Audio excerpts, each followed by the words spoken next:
আজকে রান্না বান্না করেই খাবো। আপনারা কেউ খাবেন? আমি খাবো। আচ্ছা, দুজন। কি ও না, আব্বা তো খেতে পারবে না।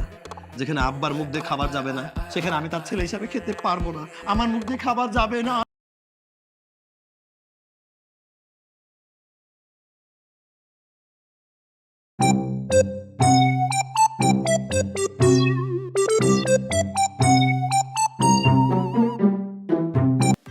আচ্ছা, আপনি এত অমানবিক কেন বলেন তো? খাবার রাখছি। আরে বা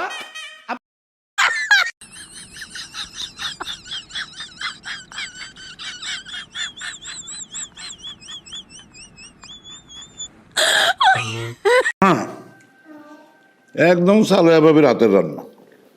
সালেহা ভাবি কে আব্বা? আমার আম্মা। যাক, কিছু অন্তত আপনার মনে আছে।